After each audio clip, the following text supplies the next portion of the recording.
But when you measure it flat, it contradicts that. I'm spitting flat facts and that. And I know you don't like that. Google Maps is flat, it presents elevation profiles like that. I'm a spitting flat earth king.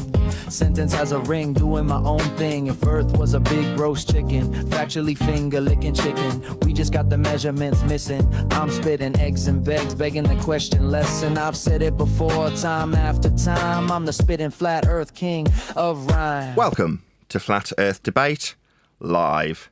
I'm your host, Nathan Oakley, and if you are new to this channel, or you've not done so already, then be sure to subscribe. Hit the bell notification icon and join button if you'd like to become a Nathan Oakley 1980 channel member and keep up to date with the Flat Earth Debate. If you would like to support the channel, there is a super chat that runs alongside each of these shows while they are live, and there's also a Ko-fi, Patreon, crypto and thanks button in the info box below the video. Most importantly, if you'd like to join the discussion, simply mute the page you are currently watching, then click the link in the info box below this video to join the panel and express your views on the nature of Earth. If you do join, please don't swear. If you do, you'll be ejected, and if you are, please don't try to rejoin the stream using sock accounts. You'll be warmly welcome back on the next stream. Please also share the show on social media. Sharing the show obviously increases the live audience, but this in turn increases the chances of a more diverse panel. So please share the show on Facebook and X. Now we are joined by... Oops, wrong button. Neil, Refracted Curvature, click OK, Arthur, Surf Daddy, Jin, Len, and a whole bunch of people in the Flipside Discord server. So, welcome one and all. How are you? Howdy doody, everybody. Howdy doody. So, Busy, right, overworked, underpaid. Just before we begin, sorry to cut you off there. Just before we begin the show, I'd like to make a statement, which is in the form of an apology and a statement of my position. I will require 2 minutes to make this statement and apology, starting from now. I would like to extend an apology to Nathan Oakley, the host of this show, and to his supporting audience for the audio chaos that I took part in yesterday. I'm apologizing for my participation at my half of the audio chaos, which resulted in Nathan having to shut it down, I think, because I wouldn't stop talking. I was talking through him. So I'm extending an apology to Nathan and to his supporting audience. Secondly, the position that I was holding yesterday, that's not changed in any way, shape or form. And my last point is this, that if anybody throws insults at me because I'm holding a position, please be warned that you get those insults back. But I'm apologizing for the audio chaos and the loss of content for Nathan's show and the supporting audience. Thank you very much. And I shall try to conduct myself better in the near future, because my action yesterday was that conduct unbecoming of that of a guest on a good show. Thank you very much. Fine. You don't need to apologise, right? I was saying to my guests on G Plus and Discord how you are representative of a certain type of individual, a flat earther, now labelled by me anti-glober. And I want to appeal to you, even though it's taking time, right, and it is frustrating from time to time with you rumpusing, which I appreciate you apologising for. Just tend to let me know that you're going to hopefully try, like I try and not swear, to keep in line and keep the audience happy. But the reports that are coming back, Jin, aren't concerns about rumpusing, right? I've got that under control, right? I could deal with that. As much as my frustration is being borne out in the audience's frustration, which is good, because it means that at least I'm on the same level as my own audience, which is great. But the complaint isn't about the rumpusing or the swearing, because that was my second question to Neil. It's like, is it because I'm swearing a lot? No, it's because of your lack of comprehension of the scientific method. So hopefully on this show, we'll go through it, and it'll be directed to you as a representative of other similar flat earthers who have been potentially poisoned by the likes of Jaron and Dave Weiss, who didn't want to know. You know, they were using this magic trick of science, claiming they got it for things like ether, when they hadn't. Suggesting that there's going to be perpetual energy producing machines coming from the sky, free energy, all that kind of crap, backed up by the suggestion of science. In other words, they're using the exact same propagandized magic trick, and they didn't want to let it go. So when I come along and start telling them about how science and the scientific method actually functions, I get called a science scammer by someone like Jaren. That might not be the case that you necessarily listen to that stuff, but others who are like you will have. And hopefully, as people start to rejoin this stream as an audience member, realising the value of what we do here, they'll hear a reiteration of this particular point, which is now old, because it answers a question. How were we lied to? The how is often very important to people if they feel embarrassed about where they've found themselves. All right, so I was deceived. How did this happen? Well, it happened with the words of science: experiment, theory, hypothesis, phenomena. All of these words are magical words that are used out of context without an adherence to the scientific method. Physics, the study of the physical and natural world, is governed by science and the scientific method, the elucidation of the cause of an effect observed in nature. That is exclusively dealt with by the scientific method. So, knowing what that is, how it functions, and what it isn't is extremely important to the audience, so they can answer the how of being put on a globe against their better judgment. Well, your better judgment was overridden by what you were led to believe was the operation of providing empiricism, when in reality you've been given the suggestion of empiricism with the words of science for just so stories about being on a ball. Now, it's not even in a science category. It's in a geography or maths category when we talk about measuring Earth and its flat surface, as is always the case. But if we can be put into a different category, science deniers, then we can be mocked and ridiculed for our lack of comprehension when it comes to advanced heliocentric notions like orbital motion, gravitation. Any of the big science words, they're not. They're just so stories attached to non-phenomena like things always going down, or the vacation of gas into a sky vacuum, governed by laws of nature, not science. So understanding what science is extremely important to understanding what science isn't, so that you can recognise when someone uses the magic words of science, whether or not they've actually applied the method. So you start by understanding what the method actually is. Now, you bracing against it demonstrates, hopefully to my audience, how you being described as being a bit baller-esque in your stubbornness. It's just people. The general public, the ballers, when you said, oh, well, you can mock them and ridicule them, talking to Jin directly, they're just the same as everybody else. People are people. They are the general public. It's just when push comes to shove, they'll defend their faith that they didn't even realise they had.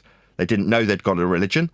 And when you start pointing it out to them, depending on how we approach it, they, in most cases, when we see it on the servers, brace against it in a very vitriolic way. Well, they too have been subject to the same deceit as we have. We've just recognised it. Now, our recognition came with a dose of understanding what science was, and is, and always will be. So hopefully, thanks to you, Jin, we can put this information back out into the forefront of people's mind, where previously, even with me trying my very best to educate those who were perceived to be on my side, like Jaren, in what science and the scientific method was, same with Dave Weiss.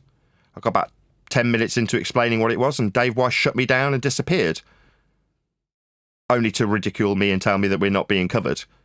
Lie, in other words. You know, stab you in the back, rather than taking on board science and the scientific method. And as I say, it's because it was projection, as most things are. They had a use of these magic words being peddled by people like Bob Nodell, Wits It, Shits It. All of these people were using science words to peddle their ether scam. So calling me a scammer for pointing out how science actually functions, because it would expose their lies. So they decided to brace against me instead. Well, those days are over. Now we know what Jaren is.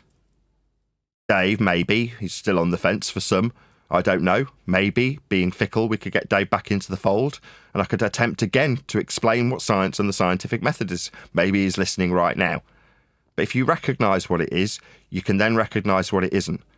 Now, it's unfortunate if you've got a vested interest in some scam to do with ether or free energy or whatever it is that you're peddling, that you've used science words to scam people with. Doesn't mean that I, moving forward, will continue to be labelled a scammer just for going through what science and the scientific method is.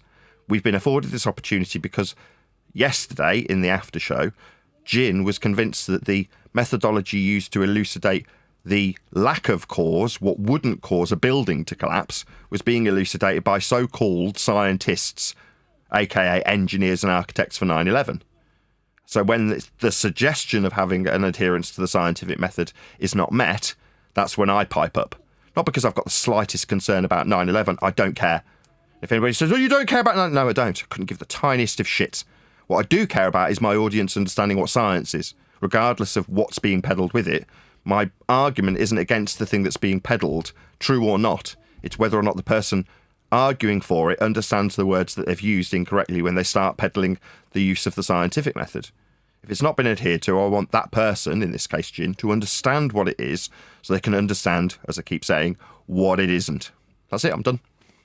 You don't have to apologise for anything beyond your rumpusing, though. Yeah, I do understand what it is, and like my position is not going to change, and that's final. I'm not in with Jaron and that lot who are calling you a scammer or whatever. That's got nothing to do with me, and my position is final on that at this point. Now, But you don't know what science is. this is how you start to get antagonistic. We're not going to do that. That's up to you. Good luck.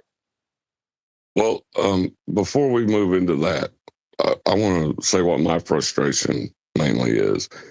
And Nathan, I think, feels it too, because there is this piece of information that is not controversial.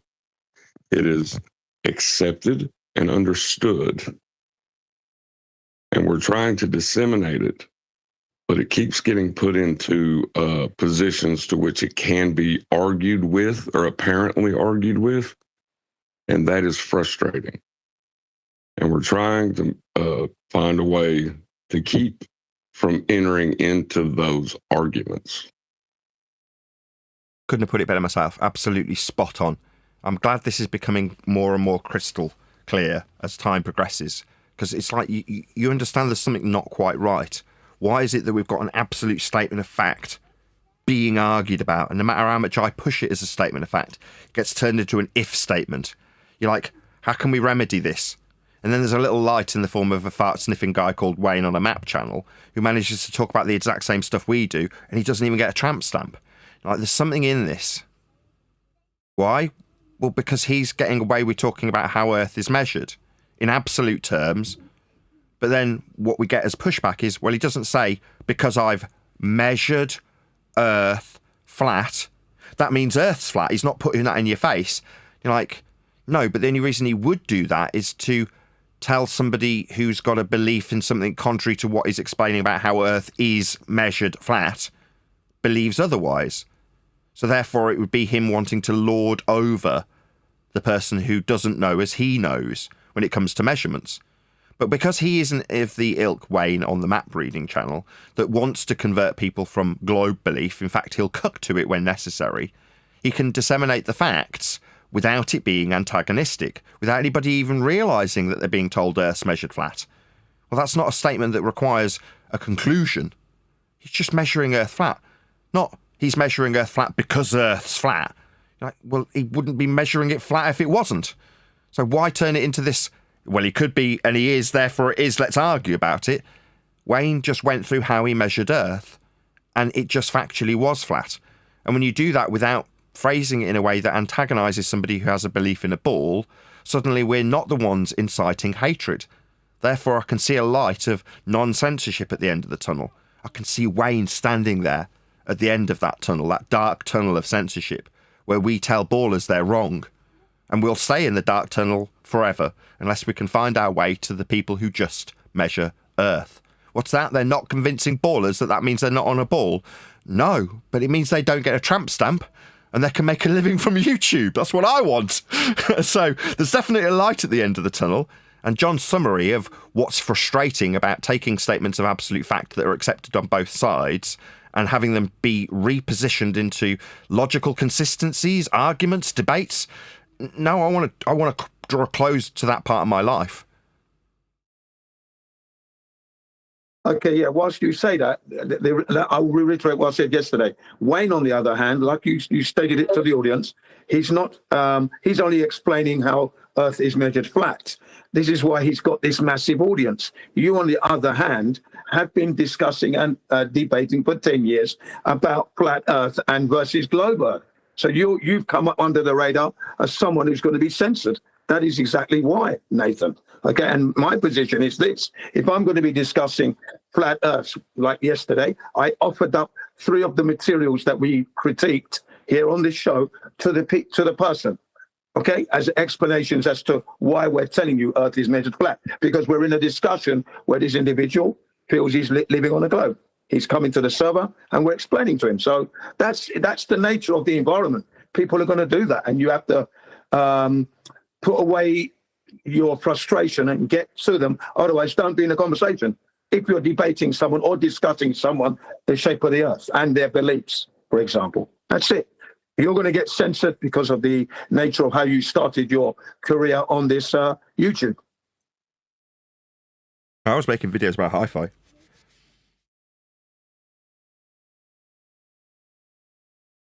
That's how I got started. I just knew that there was too many people Not an making argument. hi-fi videos. So, I wanted something to branch into YouTube full-time. Therefore, what I needed was an evergreen subject. Do you know what I mean by evergreen subject? Microphones is an evergreen subject, right? There will always be somebody who wants to purchase this microphone from me, right? Which means that there will always be somebody looking on YouTube to find out what an SM48 sounds like. Therefore, if I put out a video about an SM48, that video can continually garner views. If I put out a video about the Bosnian War, it's got a limited shelf life. It's not an evergreen subject. If I put out a video about 9/11, it's got a limited shelf life. It's a very non-evergreen type of topic. Microphones, flat earth, both evergreen. There will always be people measuring earth flat. Now, in years gone by, I'd have said there's always going to be people who want to argue about it not being a ball. Well, I don't want to. I want to move well away from that. There's always going to be people wanting to talk about mapping. That's another evergreen subject. So you see there's a bridge being built. I want to connect the dots. I want that bridge fully rendered in reality, cemented, and over the top for people to constantly flow over. It's not there yet. We'll get there, though. I can feel it in my bones. We're getting close. It's not about getting everyone to realise the Earth's flat, because when people said that in years gone by, they meant, what they actually meant was realise they're not on a ball. And I want to go the other way and say you're entitled to your belief in a ball that relies on Earth being measured flat if you want it. Well put there, Nathan. And in my position is that I've always tried to help people understand that they're not living on a ball. But if they wish to continue believing that, that's them. That's always been my position over the 10 years. So I haven't had any problems. And as that bridge you're trying to build gets built, I'll continue to do what I do. And everyone's going to be having a great time of it. When they get to that bridge, they'll cross it like that. Yeah, that's it. I'm trying to introduce them to that bridge myself. But I'm prepared to continue engaging with the feast of nonsense, as you people call it. You don't want to do that. You want to move on from that. That's okay. Everybody has their kind of like niche. I'm trying to be an all-rounder. That's what I'm going to try and be. Thank you. Sure. Neil's trying to bring you to the realisation that the people who are brought to the flat earth subject are of that variety. They're people who want to talk about psychopathy, subliminal messaging, 9/11, Sandy Hook, news fakery, the government being liars, the monetary system, all what gets bundled in by the FBI profilers in that categorization and stereotype of conspiracy theorist. Those are the people that get presented with flat earth. 10 years ago, why did I get presented on autoplay a Math Powerland video with him being sympathetic to the subject? Well, because I've been watching videos about subliminal messages and psychopathy. Therefore, I was primed as a conspiratard to be the type of person that can be mocked and ridiculed when they talk about the science of the ball being wrong.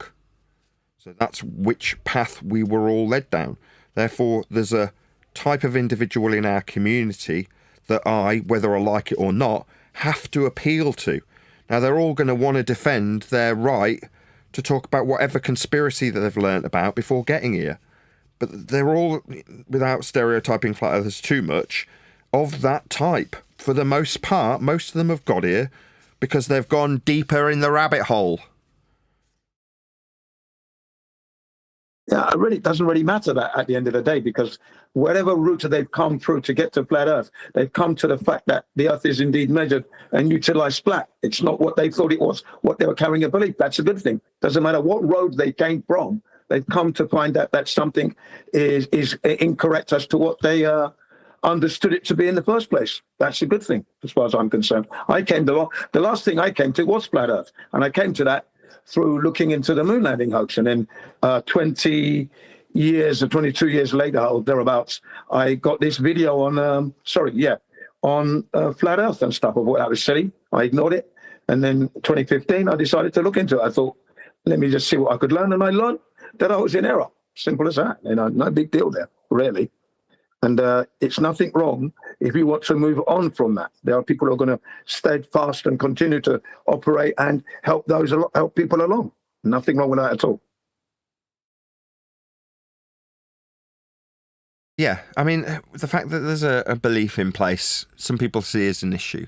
Whereas if I can usher people along the bridge of just recognising how Earth is measured, without even necessarily giving a consideration to how wrong they were about the ball belief they were taught in school, then I've done a good job.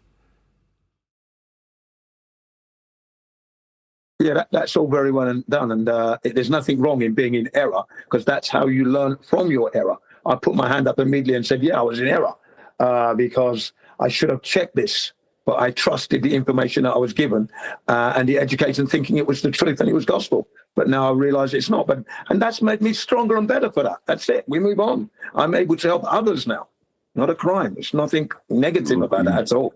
Nothing. The problem is that we have a claimed authority that is held up as an authority within the eyes of the public that is wrong. And not only is it wrong, there's aspects and groups within that authority that are actively lying to people. And that has caused a lot of problems. And it is hard to get people, because of their faith in that authority, to accept what we say. Yeah, that's true. What you say there is true. But again, when you understand that fact, you can approach it appropriately to get them to understand. And if it's not working, maybe it's the way you're doing it, or maybe it's them. And like Nathan said, and I agree, if people don't want to accept what you're putting down in an amicable way, then that's fine. Let them get on with their lives. They're allowed to do that. I've got no authority over anyone. Come on. Let me just try it in a different way. So when you say accept what I'm putting down, John, is how Earth is measured an agree-disagree subject? No. So why would I need to seek acceptance? You wouldn't. You wouldn't. Okay. I'm just explaining it generally, because you're trying to engage with somebody, having a discussion. If they don't wish to accept what you explained to them, then that's fine. You know what I mean? Because you're telling them what you've experienced, and you've put it down, you've shown them, you've explained to them how Earth is measured flat, utilized flat. You backed it up with some other people who are the experts who are actually measuring the Earth flat. Now, if they want to continue to believe they're living on a ball, then that's up to them. That's all we can do. That's what I mean by not accepting. They're not accepting the fact. You know what I mean? If they don't want to accept that fact, that Earth is measured flat and utilized flat, then that's up to them. It's up to them. You can't. There's nothing one can do about that. It is accepted. I don't. It's semantical here. We're talking about the glober who we're engaging with that says no. Yes. Yeah, right. Well, that's it then. Exactly. So if they wish to continue, stop a second. You keep talking when you should stop and listen, because someone's disagreed with you and gone, yes, they do already know, but you've carried on wittering rather than going, oh really? Do they? To Neil or John or me? Yeah, they do. They must accept this because it's fundamental to their religion, to their belief. A denial of it means that they deny their own principles that create a ball for them to believe in. It's the rock and the hard place. You either accept that you will require Earth be measured flat, to derive radial values and put them into orbital motion, to believe you're on a ball, or you deny the base principle measurements that your belief relies upon to build it, in which case you haven't got any belief to believe in because you haven't got any measurements to invest in the belief, because you've denied them. What's that? You want to accept that we will definitely and can only measure Earth flat to produce the ball for you to believe in. Yeah, on your knees, Earth's measured flat. Yeah, you can accept them, and then you get off your knees and have your belief. But first, because it's required of you, the baller, you will and can only accept that Earth is measured flat. Because it is. Not just because it is like Wayne does for the maps, but because it is for the ball belief. For everyone, there's no exception. Yeah, my point is I'm not that fundamental in pushing it towards the individual who wants to deny everything that we put down. They want to deny it. You've got to let them deny it, because what can you do? You can't force them. And you've stated that. And I'm not that type of person that I'm going to force somebody. No, if we're having a discussion and you deny what I'm saying, and that, okay, look, that's the end of the discussion. Good luck, enjoy your life, and we move on. That's it. No, that's the thing. So that's the hard place. So they want to deny what I'm saying, what the Earth's measured flat. How are you going to build a ball? How are you going to derive radius? How are you going to describe the distance to the geometric horizon when it's a differential between a flat plane, your height above it, and a parallel eye level with it? These are all flat Earth principles that are measured for you to believe you're on a ball. So if you want to deny what I'm putting down, as you put it, Jin, then they're denying their own religion in a ball. Yeah, so they can't. They can either accept that Earth is measured flat, for convenience, locally, all of those words that we've heard them using over the years. Why would they do that? It's because it's required for their belief. So they can't. If they want to be a ball believer in good faith, in quotes, then they have to accept that Earth's measured flat. There's no alternative. Not even accept, they have to measure Earth flat. Yeah, it kind of puts them in that whole, it's so biggy, it's flatty ridiculousness. Back in the day, I got frustrated. Go back and listen to me and Patrick Gunnels arguing on the Earth Awakenings podcast. And what you'll hear is me getting frustrated as the dimwit guy that claimed to be a boat captain or something is talking about how it's so biggy it's flatty. And that was when I was full on into the rhetoric of, no, you need to measure how there's a distance to a geometric horizon. You need to be telling me there's curvature. Does he? He's accepting, in his own dumb way, that Earth is measured flat. Well, it's so big, we measure it flat locally. Yeah, we do. Welcome to Flat Earth. Yeah, you had him right there. I remember that. Yeah. But now we know. Now we know. They need a flat Earth more than we do. End quote, reflecting curvature. Basically, their concession comes so early in what is perceived to be the argument that it's easy to miss. That's correct.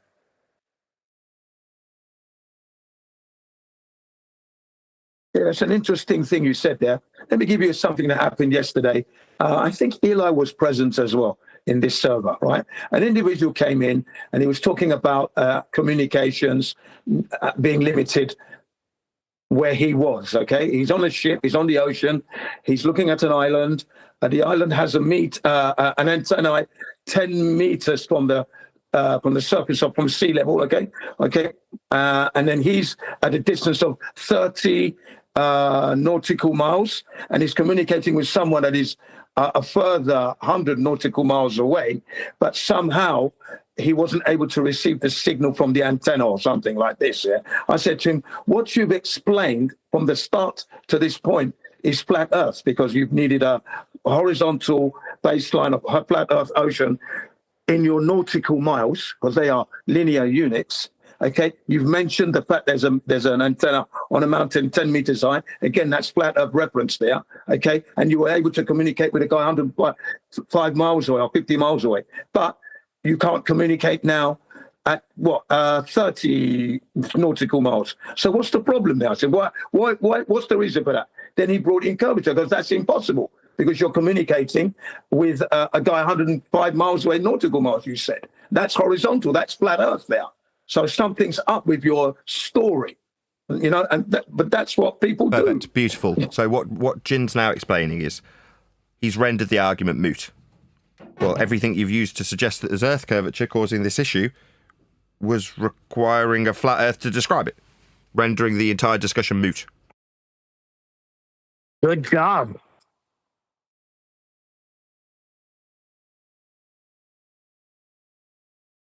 Yeah, thanks. Yeah, you know, but that's what happened. That was okay with that guy, but then he still tried to argue the point. Eli tried to ease him along a bit as well, but they get stuck in the mud and that. Then I disengaged, and everybody else tried to feast off the nonsense. There you go. He's stuck in a hard place.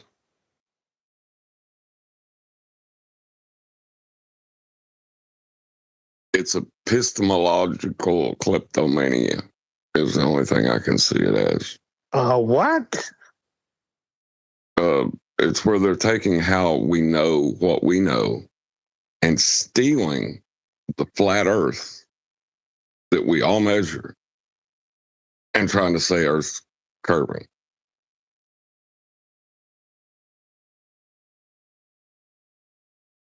Yeah, and they have all the science to back it up. They have the science, Neil. That's the trick, isn't it? Absolutely.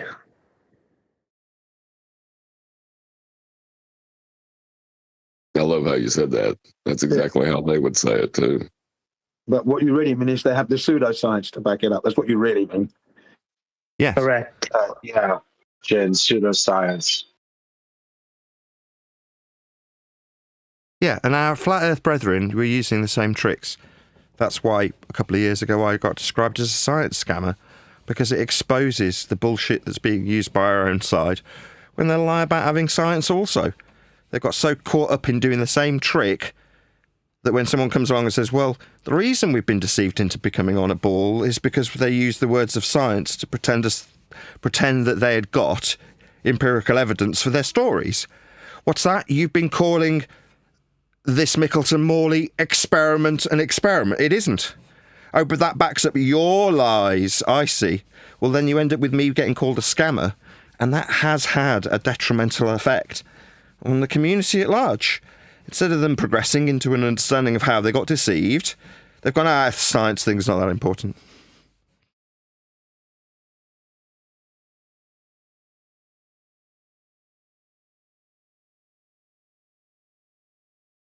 Well, it is. It's important that we understand how we were lied to, so that we don't fall for the same mistakes again. Exactly. That's why it's important to know what science is, so you can recognize it when they're not using the scientific method. Oh, you have to know what science is to recognize when they're hijacking it, right? And using it for to validate what they're trying to peddle.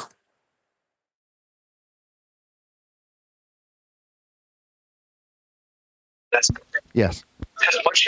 once you know what science is and what it actually is, you instantly know what it isn't. Yeah. So I just said, I agree 100%. Yeah, that's important. I mean, like measuring the Earth and all that has nothing to do with science, anyways. We all know, but you'll still get some people will still try to trick you into thinking it's a scientific thing, and it's not. Nathan laid it out beautiful this morning. I thought you explained it perfectly, Nathan, in the beginning of the show. That's exactly what's going on. What's gone on and what's going to continue to go on until people are educated to what science is. Because we actually don't need it. It's not needed in the category that we're discussing right now. Do I need science to validate that Earth is measured flat? No, just go and look at how Earth's measured.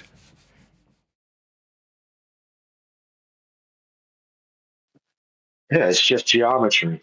Just like Right. there was somebody in the text chat this morning. I don't know if anyone else saw, but they were talking about something about lifting a piano with a pulley, and how the men are lifting this 1,000-pound piano with a pulley, but the men aren't being pulled up. And he was trying to explain how that's science, and everyone just kind of laughed like, "Dude, that's not science," But as that Glober is confused about what science is, he will think everything is science, and it's not. All I ever hear when you the describe pulley things was like that- engineering. let me just get this bit out. All I hear is the flat Earth prerequisites. So if you're going to describe the force involved on the pulley, what perpendicular to a plane of reference, everything about the mathematizing of your example requires Earth be flat, and it's all I can hear now. It's like if it's about flat Earth, that's to say someone disagrees. As soon as you start discussing anything that's got a measurement in it, You've got a flat earth prerequisite almost immediately. Someone describes hoisting a piano. Yeah, the forces involved will be described and mathematized with respect to a plane of reference. You can't get away from it. If weight is a downward vector, which downward requires a plane of reference. Yes, it's fundamental, like the air you need to breathe to survive and live. Yeah, the pressure gradient for that air is always described with respect to sea level. Always.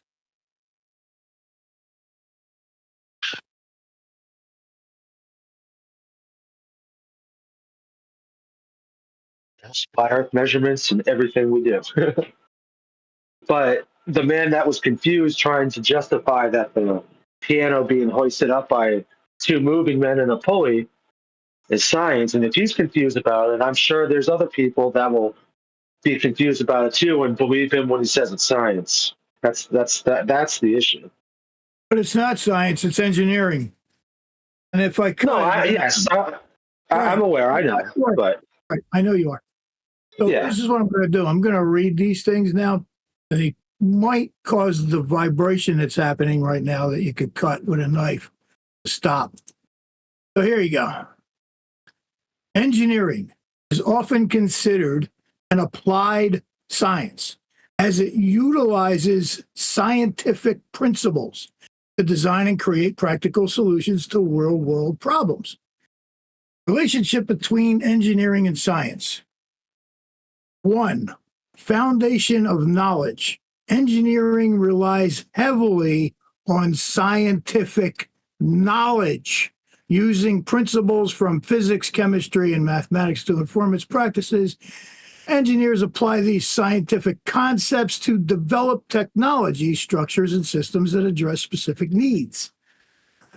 Number 2, applied versus pure science. While science primarily focuses on understanding natural phenomena and expanding knowledge, engineering emphasizes practical applications.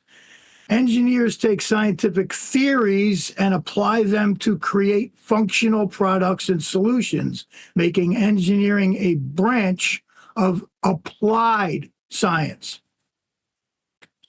Number 3, interdisciplinary nature. Engineering science integrates various scientific disciplines, including biological, chemical, and physical sciences, to tackle complex challenges. This interdisciplinary approach allows engineers to innovate and develop new technologies that improve social well-being. I'm just going to just jump to the conclusion. I'm going to just go for distinct goals. Number 4, the primary goal of science is to understand the universe and its laws. And you can't science the universe, you can't science the skies, obviously. While engineering aims to solve practical problems through design and implementation. This distinction highlights that although engineering is rooted in science, it operates with different objectives. Conclusion. In summary, engineering is indeed a science, specifically an applied science. It draws upon scientific principles to create solutions that enhance our quality of life, demonstrating a close relationship between the two fields. While they share common ground, their focus and methodologies differ with engineering. Methodology. I should have read that off. Methodologies, yeah. What did I say? Something stupid, right? Their focus on methodologies differ with engineering prioritizing practical outcomes and science seeking to understand the underlying principles of the natural world. Engineering versus science.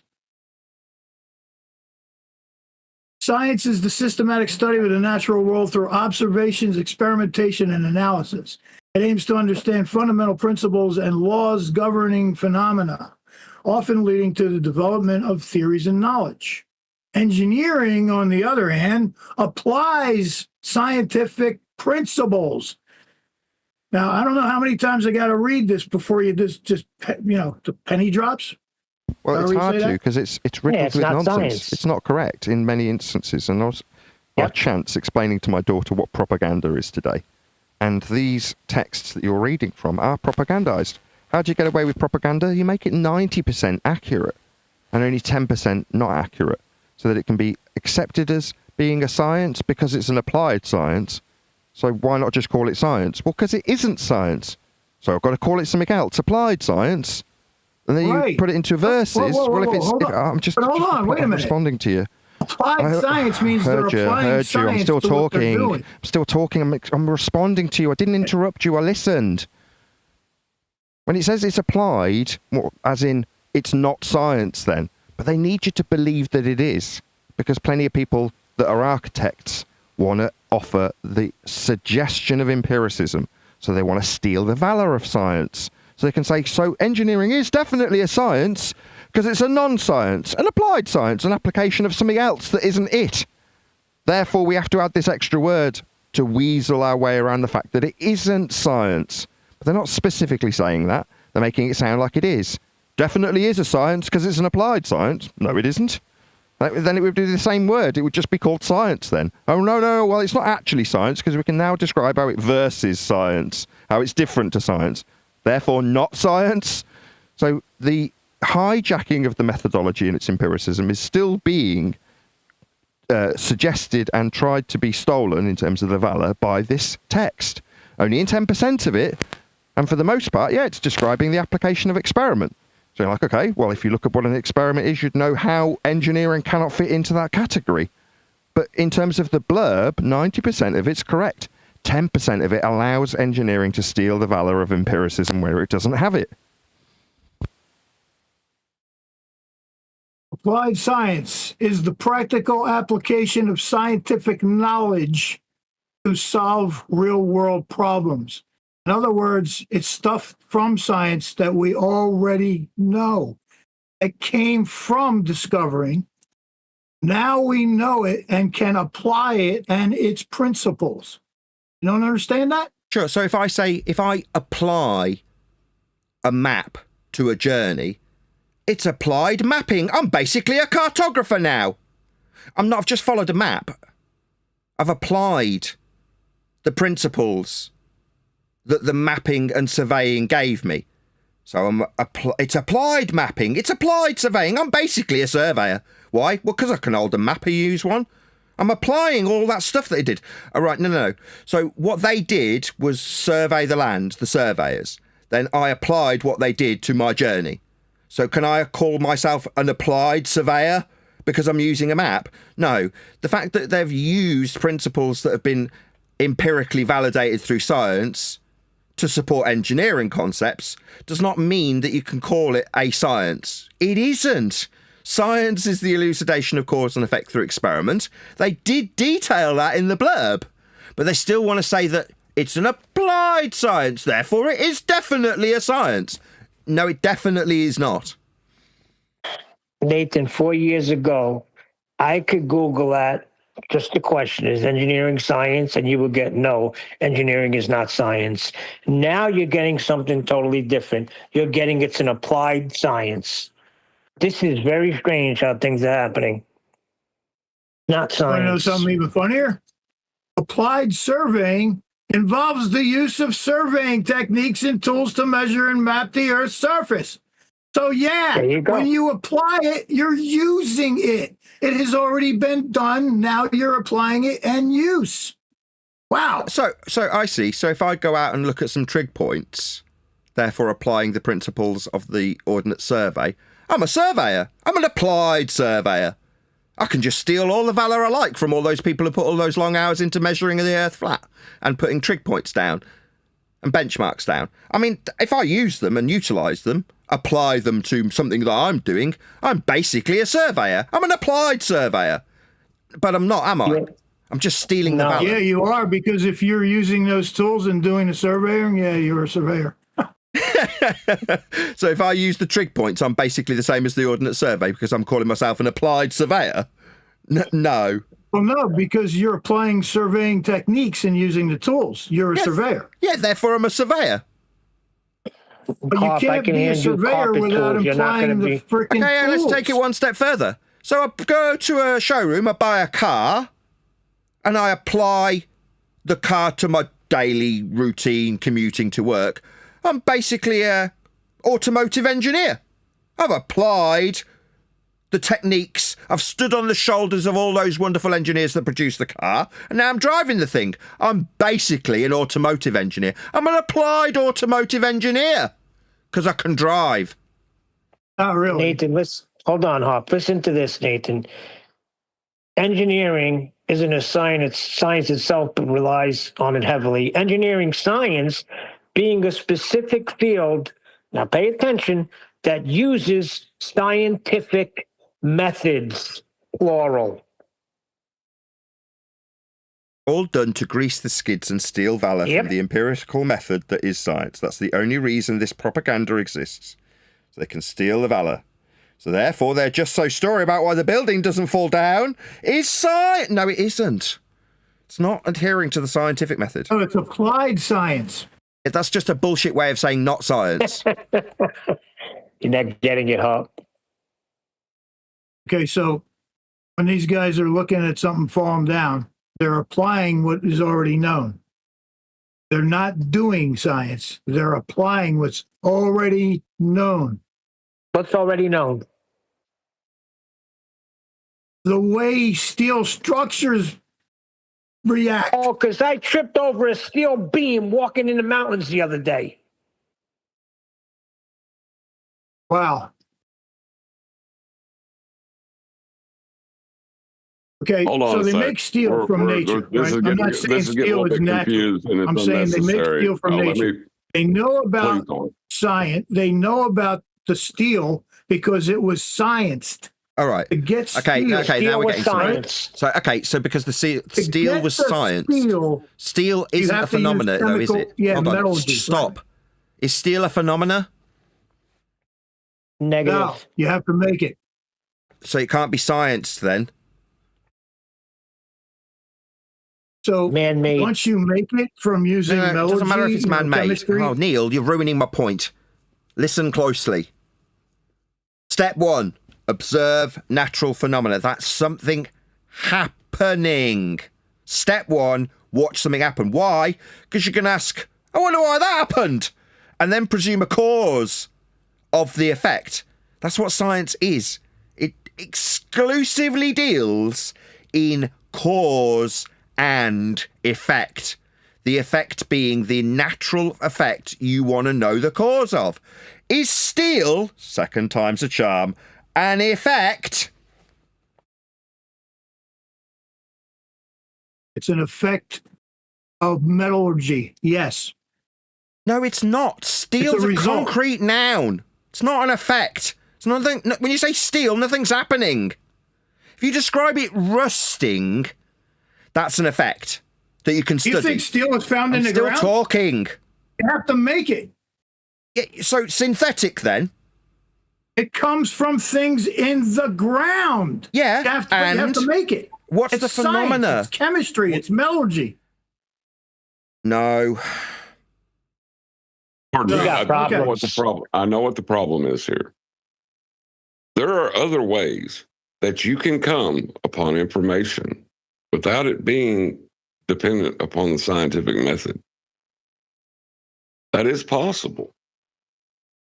But to confuse things that do not use the scientific method with science is only confusing the issue, and that's Nathan's point. Exactly.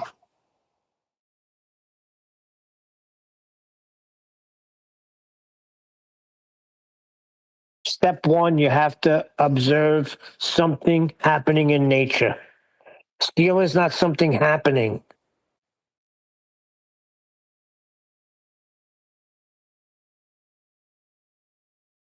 Correct. Step 1, watch something happen. Step 2, say, I think this is the reason that happens. So rust on steel is something you can watch happening. You can watch it occur and go, I wonder why that happened. And then go, I'm going to assume the cause of that effect. rusting being the phenomenon that you will put through the method. And then you can say, I will vary and manipulate my presumed cause of this effect. And you can say, I think it's the acid surrounding the metal when in the ground that makes it go a brown colour. So you vary and manipulate the acid content of the metal and see if that causes it to rust. And when it doesn't, you go, I have now proven my null hypothesis. If acid, then rusting, tick. Sorry, if acid, not rusting, tick. 0 difference result. You varied the amount of acid, no rusting occurred. Then you try a different formulation of hypotheses. That's scientific prediction. I predict that the oxygen exposure to this metal will cause it to rust. You vary and manipulate the oxygen and see if it causes the phenomena. And when it causes the rust to occur, because you varied the oxygen exposure, you validate your alternative hypothesis. If oxygen exposure, then rusting. Tick. Empirical. Why? Because you can't both cause something.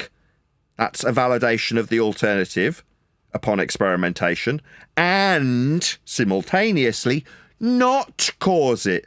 Oxygen exposure can't both cause rusting and not cause rusting simultaneously. Only one can be true when trying to describe the cause of an effect. Now try and formulate that with tin. If what, then tin?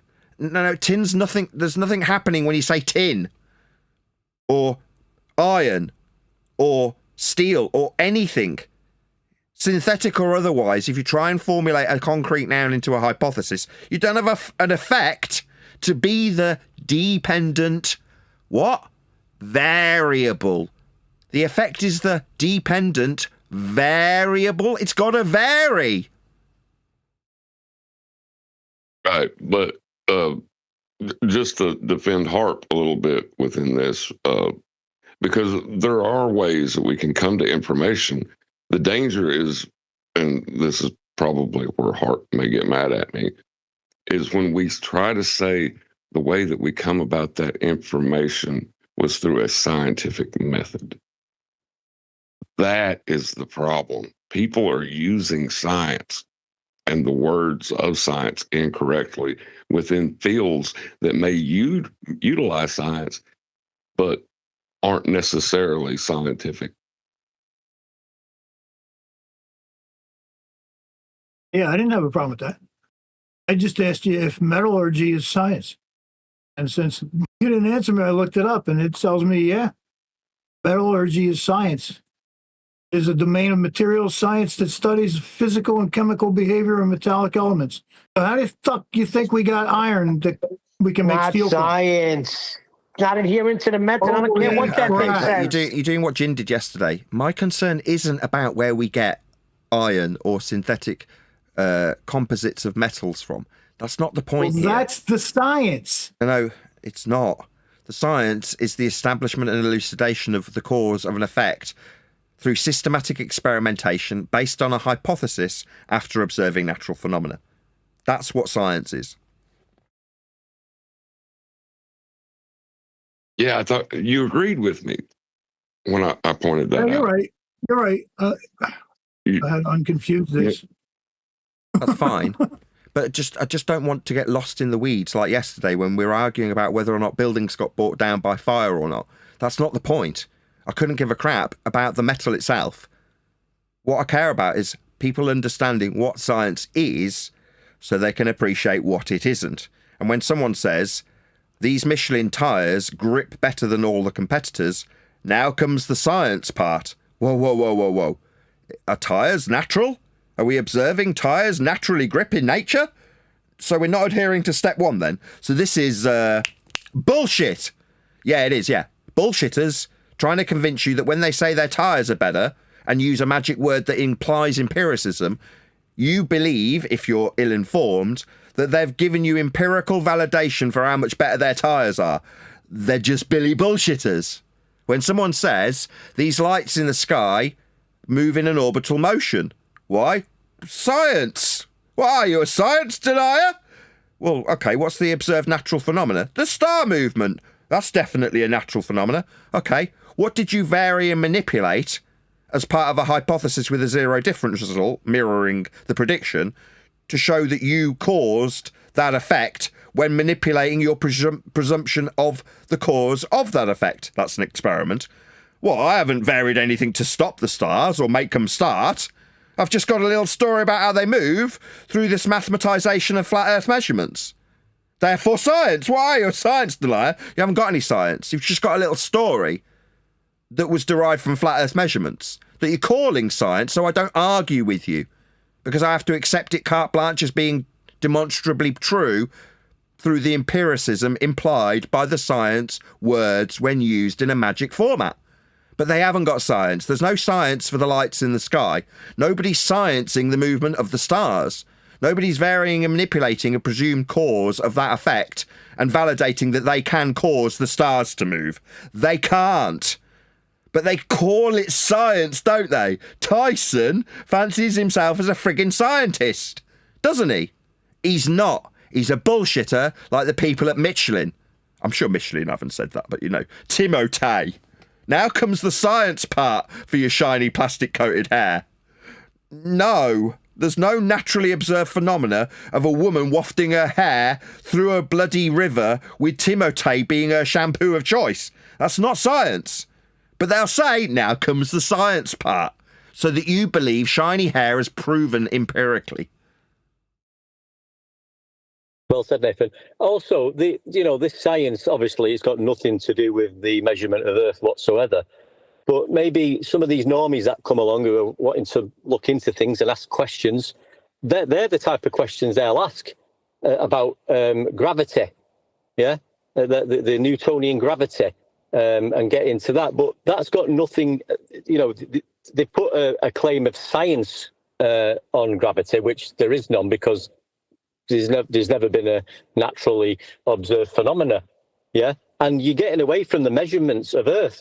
And that's mainly the questions of these people who are becoming interested in, is Earth a globe or flat? They're not actually talking about the measurements. And that's our point. Like, you just get straight to the measurement and tell them how it's measured. We don't need to talk about, because it's not related to the scientific method measuring sea level in any shape or form. Yep. Yeah, that's absolutely correct, one, Deck, and I applaud you for articulating it right there. Just want to go back to the tire itself. For me, there are many types of phenomena out there. You've got your natural phenomena, and then you've got phenomena. Let's look at the tire. A manufacturer is telling you that he's going to give you superior grip in the rain versus another manufacturer. Right now, the phenomena we're going to be talking about here is the traction, the contact of the rubber onto the surface of the road in the rain. There's that grip that we want. And is it going to work? Now they're going to be doing their tests, because the compound of the rubber, the chemicals that make up that rubber, have to be manipulated and adjusted, et cetera, to give you this superior grip. Oh, my God. Right? What? Of course. Because that is what we're talking about here. Manufacturing a superior product over the next man's, the next manufacturer. They're claiming science, okay? Again, yes, of course it is. That's what I'm saying. My position hasn't changed from what I've been listening to for the last 30 minutes. Hasn't changed what I was saying yesterday. It's not going to change. That's what I'm saying. You're interrupting me again. I'm just trying to speak. Because I'm not going to have you talk about science. Again, it's not up to you to say you're not going to have. This is how we end up poisoning the audience. I'm not poisoning anything. Yeah, you are. No, I'm not. I've got to be allowed to speak. You're claiming science when it's not science. Excuse me. I've got to be allowed to speak. When I'm finished, then you can speak. Your apology I didn't interrupt anybody just at all when anyone was speaking. And when Jim goes on a diet, no, that's not the case at all. You've got to allow the discourse, Neil. You're not allowing the discourse. There is no discourse in this. You're claiming science again. Wait, if you stop a second, please. There is a discourse. Holy shit. Stop a second. There is a discourse. Can you please stop? No, there isn't. There's no discourse. It's not agree, disagree. Science and the scientific method is well established. It's the elucidation of the cause of a naturally occurring phenomena based on scientific prediction, otherwise known as hypothesis. A hypothesis has a prediction, an if and then statement, mirrored with a zero difference result, and an experiment is the actualization of a presumed cause of an effect you observed in nature. That's what science is. It's not agree, disagree. It's not like, well, I've decided that the science of tyres is... No, that isn't science. Describing how you measure the grip, the clue's in the title. Measurement. That's maths. If you're measuring the grip of a tyre, that's not science. Science is exclusively dealt with by elucidating the cause of natural phenomena. That's all it is. It's very narrow.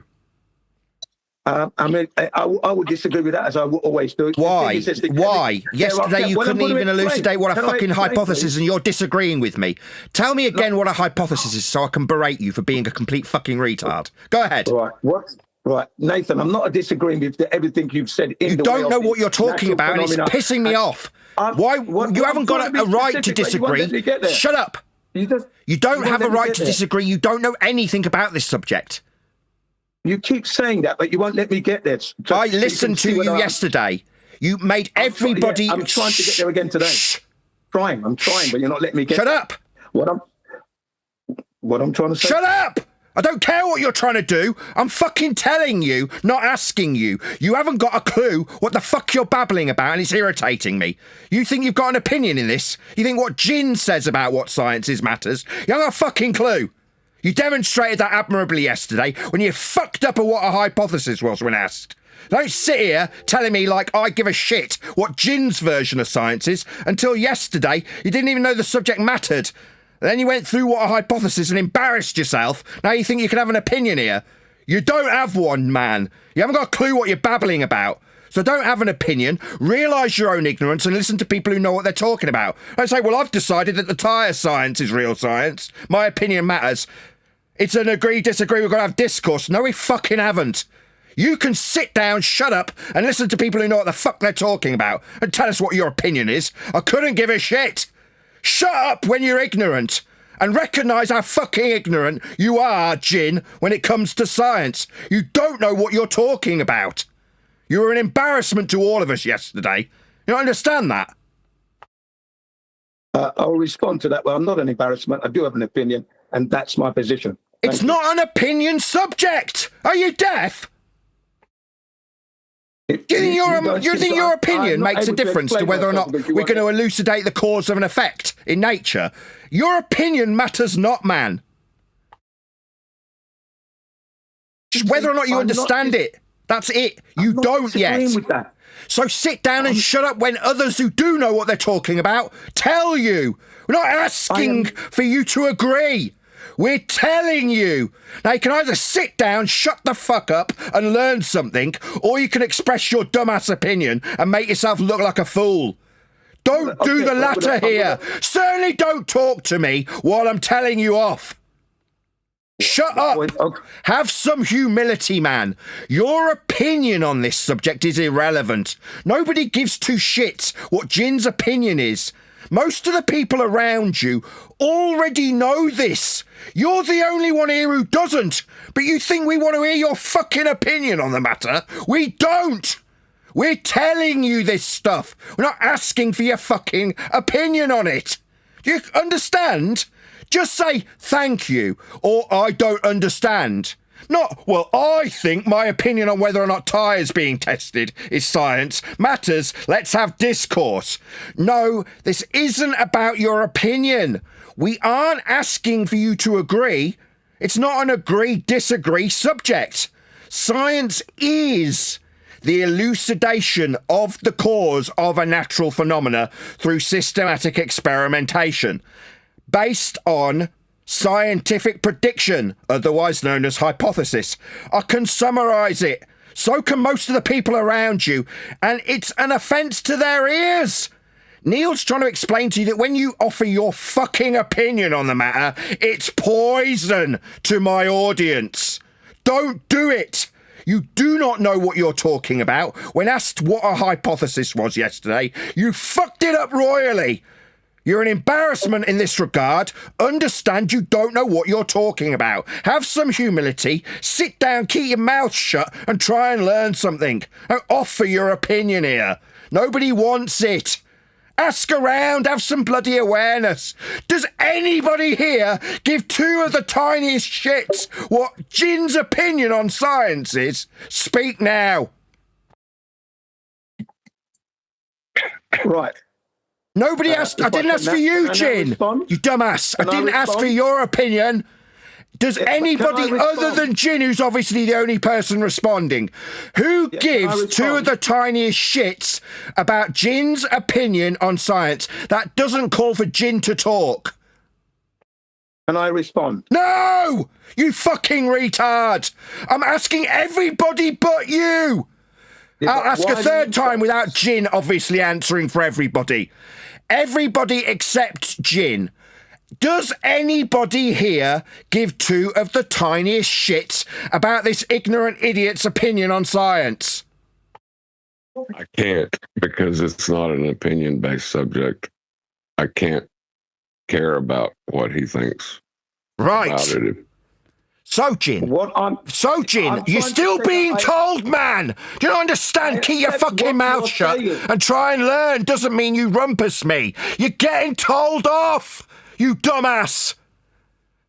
I accept what has been put I don't care. About We're not science. seeking your approval, you retard. Shut up.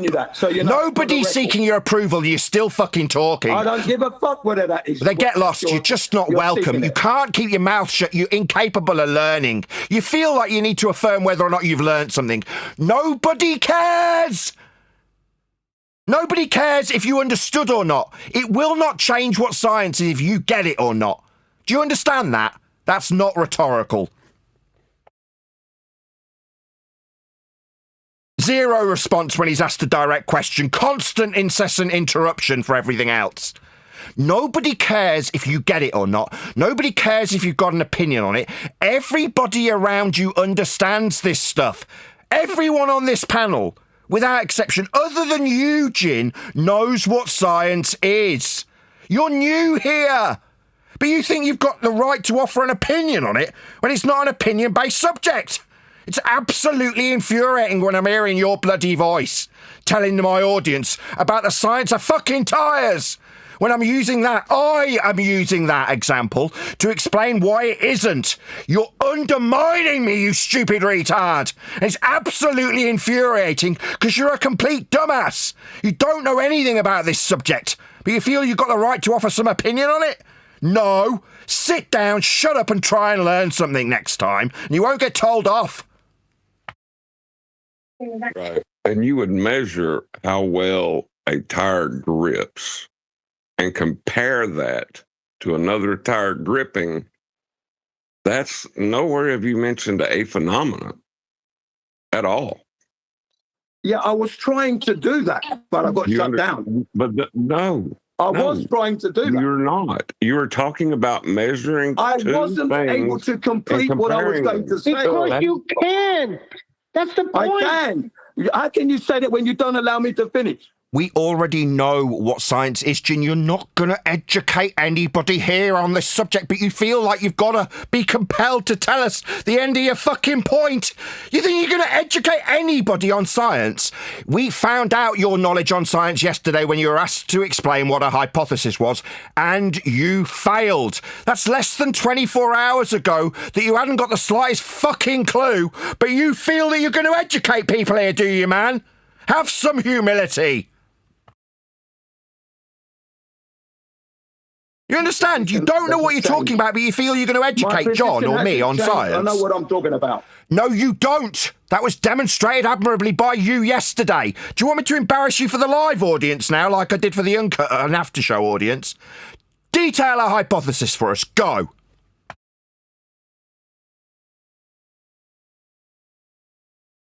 Come on, you've got an opinion. No comment.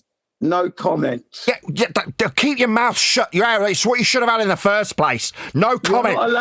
Now you're talking through me. So your apology was empty. Your apology at the beginning of the show was vapid. Vapid and empty apology from Jin at the beginning of this show then. Meaningless tripe as he yammers through me. No comment? Yeah. To put it another way, shut your fucking dumb mouth.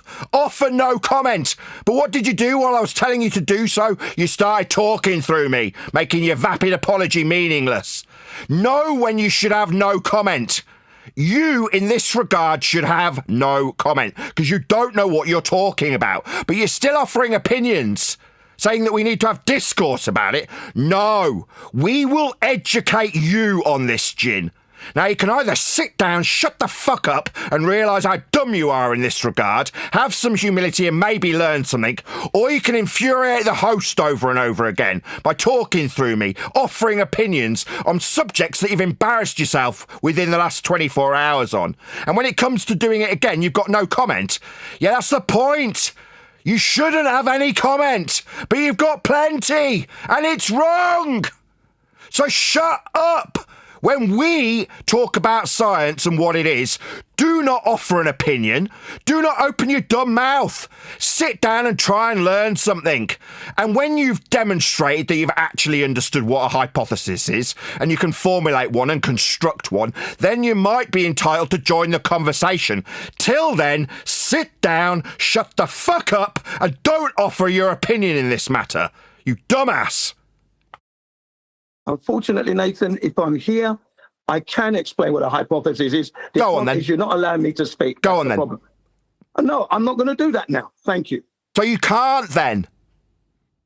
I actually can, but I wanted to talk about the tyre before. Go on then. But I got shut down. Go on then. That's the thing. Go on then. Tell us how you formulate a hypothesis. I can talk about the tyre, can I? A hypothesis, you fucking... Are you deaf? No, I'm talking about the tyre. Yeah, and I'm saying you embarrassed yourself by not being able to formulate a hypothesis. I'm saying... Now you're talking through the middle of me because your vapid apology was meaningless. No, your demonstrated ignorance came through your lack of understanding of what a hypothesis, not a fucking tyre! My example of what science isn't. No, I'm not asking you because I need to know about fucking tyres. We don't need Jin's lesson in tyre testing. Okay, man? What we do need is you to have some humility and recognise that you haven't got the slightest clue about what science is, or you'd be able to actually answer what I've asked you 4 times so far. That is to demonstrate your prowess in science, to demonstrate how worthy you are to be in the discussion by detailing, 5th time, what a hypothesis is. Do you want to give it a go like yesterday? Yesterday, I gave it a go yesterday, and I stand by what I said yesterday. It was utterly wrong. If you can't detail a hypothesis, you cannot know what science is. Correct. I know what a hypothesis is. I said it yesterday. Tell us then. So tell us. What I said yesterday. So tell us. I'm not jumping through hoops. Oh, really? So sit down and shut the fuck up. Nobody's asking you to jump through hoops. We're asking you to understand what science is, and you don't. Or you'd be able to tell us what a hypothesis is. You can't. Now you're talking through me. Your vapid apology being meaningless. Shut up. If you can't detail what a hypothesis is, you don't have a place in the discussion. It's not if I'm here, I'll be talking. No, you will not be. And if you can't tolerate being told what to do, you won't remain here. You'll just be permanently removed. Because we who do know what science is don't want to be interrupted by those who don't. That's you. Know your bloody place. Just because you're here doesn't mean you get the mic. It's not a democracy. It's a dictatorship where I tell you when you shut up. Now, if you can't take that, fuck off. I've got an audience who wants to know what science is. They don't want to be poisoned by you telling them that tyre testing is. It's just wrong and absolutely infuriating because it undermines what we do here.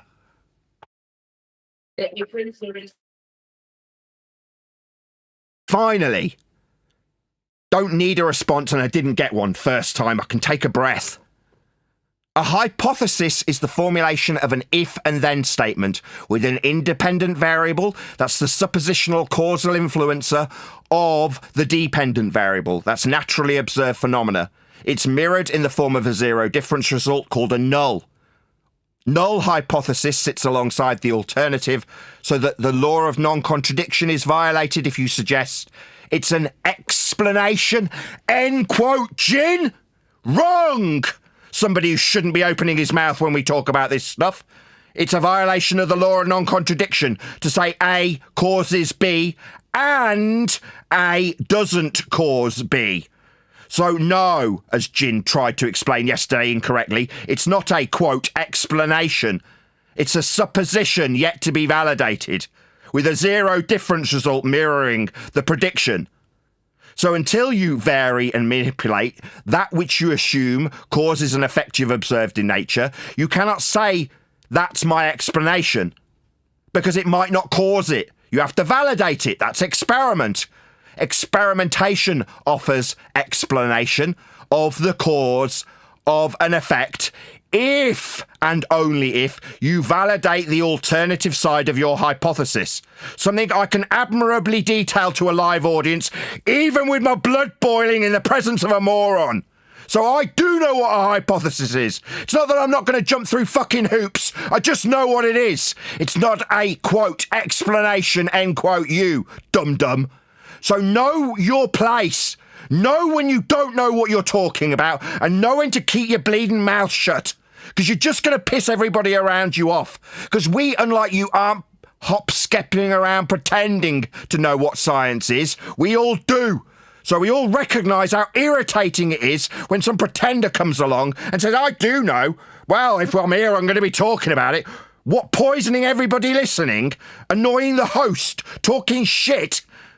Telling people that a hypothesis is an explanation? No, it bleeding isn't. You're poisoning my audience when you do that, Jin.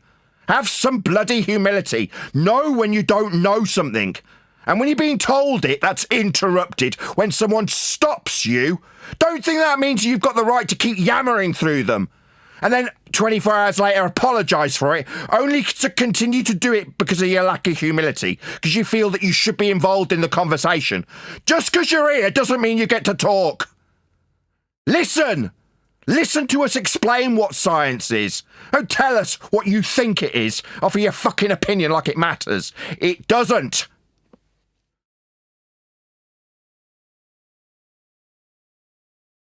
I haven't spent 5 years explaining to a bloody audience what science is so you can come along and tell them that tyre testing is it.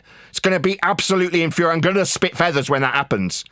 Now, I can keep my shit together when I'm appealing to somebody who's saying the antithesis and broadcasting it that's got a little bit of clout.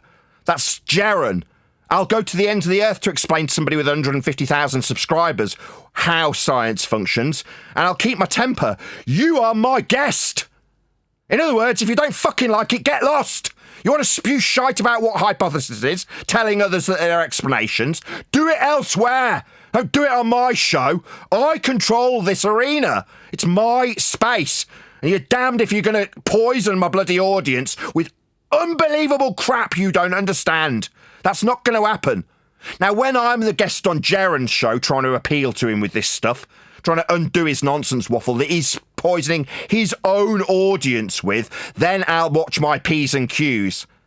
Then I'll try and hop-skip around him, try and negotiate with him to understand. I don't have to do that here. I rule in my domain, that's here. So when it comes to some fucktard telling me that they want an opinion, you don't get one, you just get told off. You get the sharp end of my tongue. Now, if you don't like that, then you don't like being educated. That's how you learn, though, by having humility. I don't want my blood boiling. I want to explain to an audience what science is, because it's critical. But instead, I'm having to fight against a man who thinks he knows what it is. Therefore thinks he's got to offer an opinion in the middle of other people who do know what they're talking about. It's like, no, just listen.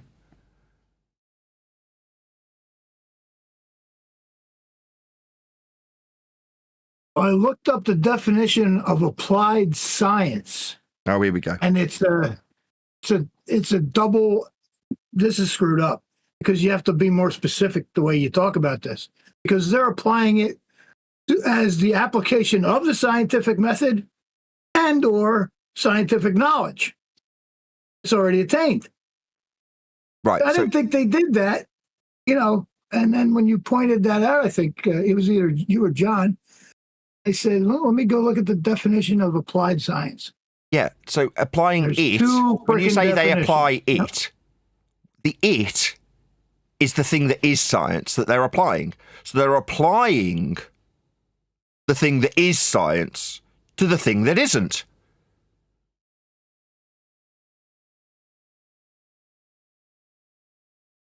Well, they're saying that if you use the knowledge of the science already understood, that's the same thing.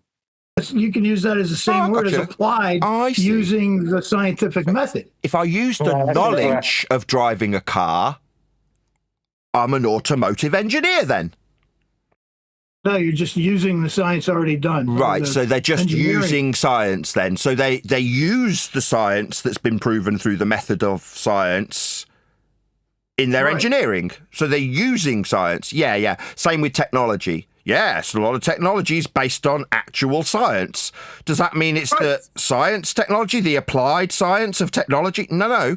They're different things. One is technology, one is science. By putting the word applied before the word science doesn't make technology science, doesn't make engineering science, it doesn't make psychology science. Well, yeah, but we're using this very sophisticated piece of equipment to scan people's brains, fMRI. I mean, that's basically science, isn't it? Look at how much technology's gone into it. And I'm sure some of the wavelengths of the light that we're putting through people is based on science. Therefore, this is science when I study the brain waves of people for my psychological explanation of psychopathy. No, using science doesn't mean that what you are doing is science. Adding an extra qualifier is a Weasley way of stealing valor. Applied science, so what, taking something that is science and using it with something that isn't, and then putting a qualifier term in between, so it sounds like what you're doing science, because you're using what other people did that was science. No, that just means you're not doing science. But it'd be useful if people thought you did, because then the applied science of engineering's empirical. That's the trick. They're greasing the skids, so that when they say, my engineering is proven, well, is it? Well, yeah, it's basically a science. It's an applied science. What does science mean? The empirical validation of the cause and effect based on a hypothesis. Have you done that? No, but other things that did do that were used by me. Like, I use a car, therefore I'm a fucking engineer. Yep. I mean, So we know that water Sorry, boils with heat. Is that science? If you validate the cause of water boiling through the variation and manipulation of heat as part of a hypothesis that you have formulated prior to your explanation being given, that is to say, you're walking along one day and you come across a hot boiling spring and go, I wonder what caused that. Then you've applied step one. Step one, observe natural phenomena. Check out that hot spring. I wonder what caused it. Well, I think acid content of the water caused it to boil. So my hypothesis construction is as follows. If A, my independent variable of acid quantity, then B, the naturally observed phenomena of water boiling in nature. Alongside it is the zero difference result. If A, the quantity of acid is varied, then not B, not boiling water.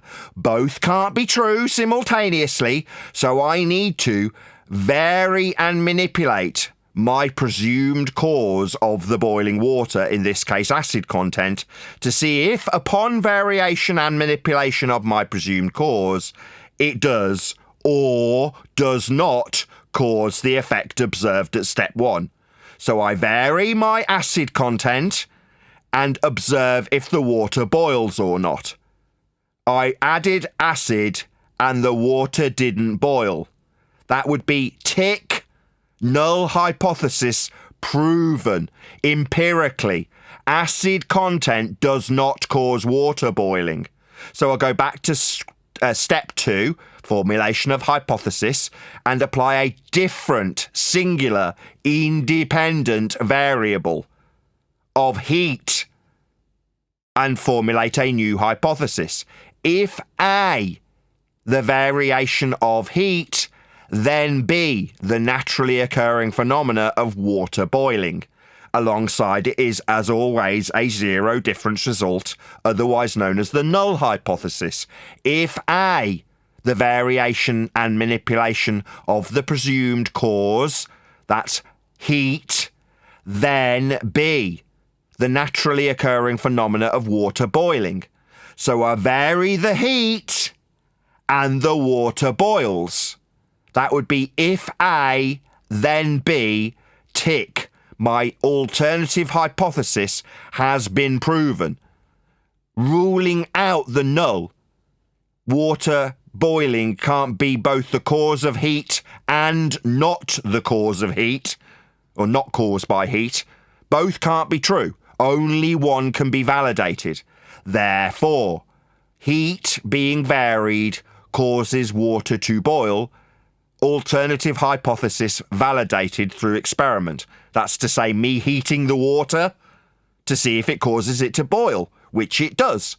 Yes, therefore, to put the statement, if I vary the heat of the water, it will boil, with some qualifying statements of at what point, then you've got a validated hypothesis. That's an experiment. Okay, so now where you I take all that knowledge. I take that knowledge. I take my container. I put it on the stove. I cause heat to start boiling water. So now I'm using science, correct? No, you're not.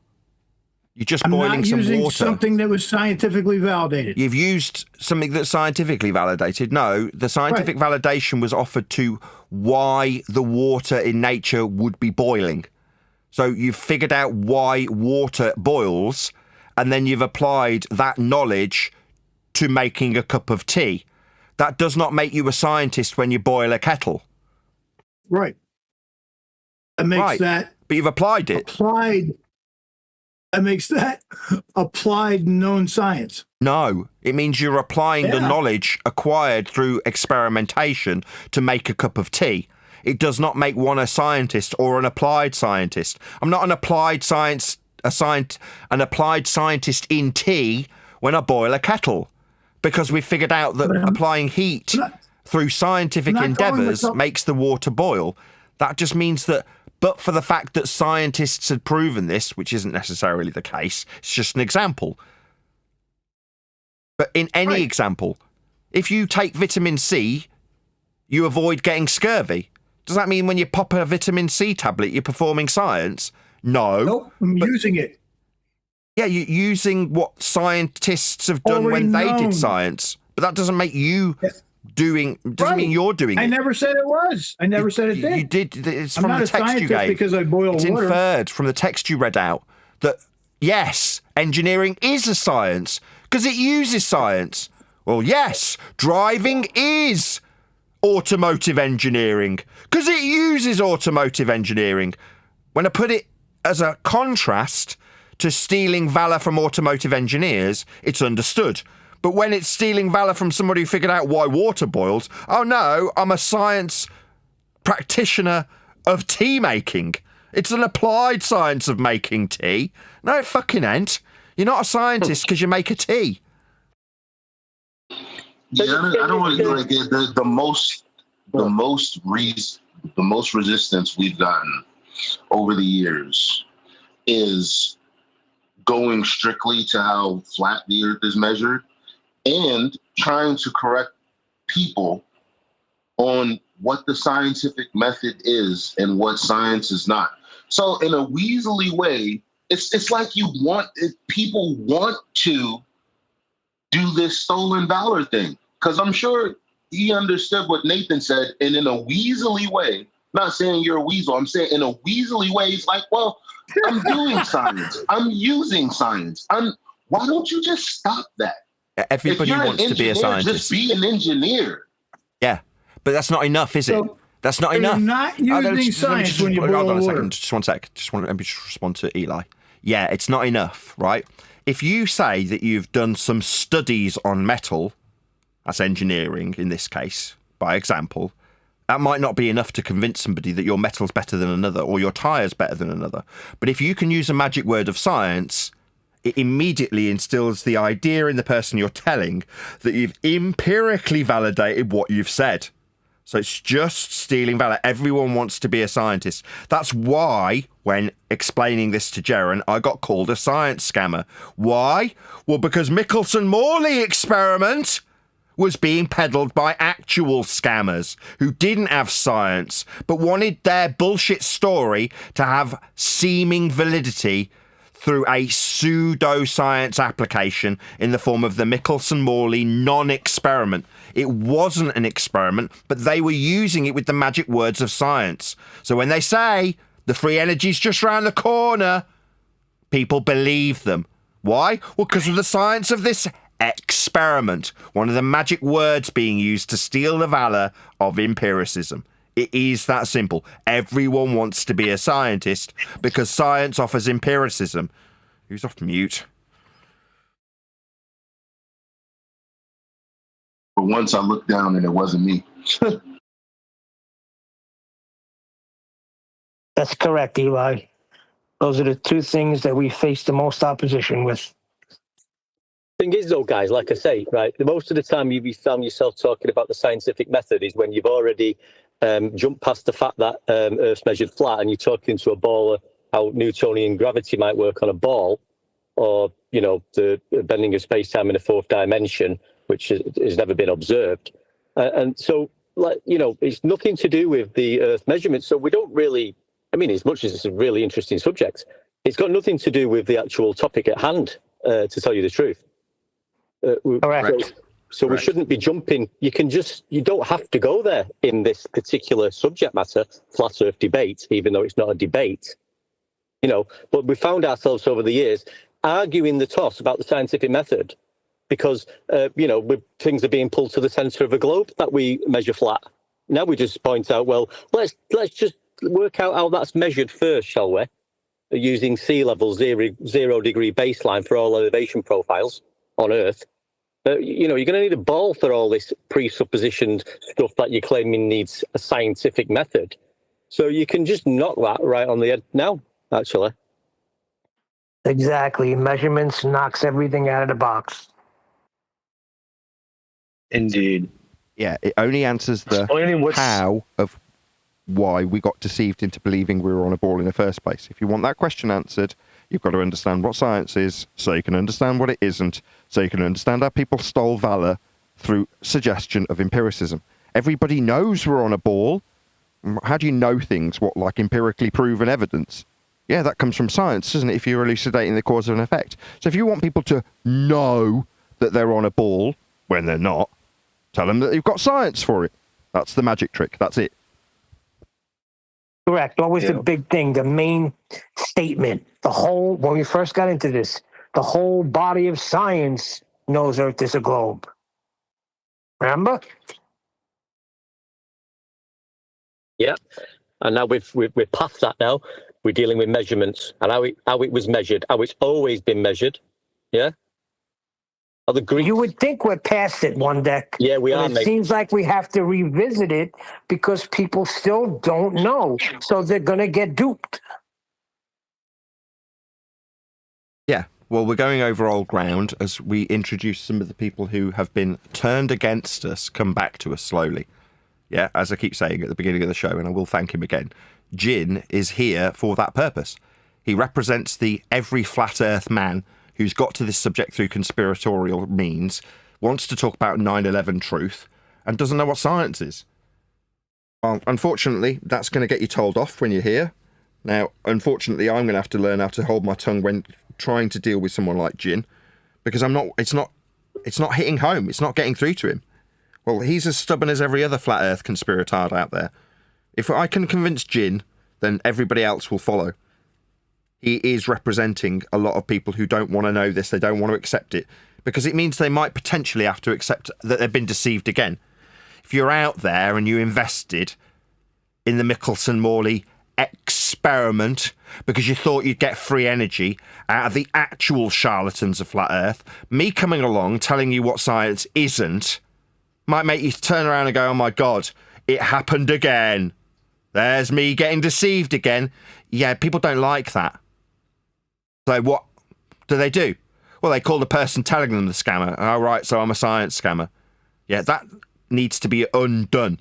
So moving forward, that's poison that's been put in the well by our own flat earth brethren. Well, that needs to be reworked moving forward. And I hope we can have some success. See, now, what the issue was yesterday, it didn't, for me, it didn't really come to a concise point until Jen and you had the conversation about science. And that's the problem with the Feast of Nonsense. You got flat earthers out there telling people what the real science is. That's making the situation worse. Like, I don't understand. Jen has been here from day one. I don't know why he has the same misapprehension about science as Witsit once had when we argued against him. Because Or he's Jared. invested in something. Sorry, Eli. I thought you stopped. He's invested in something. He's invested in 9/11 truth. And the science says those buildings came down at this rate, not due to fire. Well, that's not, but you weaken your position by calling it something it's not. If you're dealing with materials and you're, testing for the structural integrity of something, that's not science, though. You're doing something else. Not to say that you can't come up with some sort of result that is positive or true.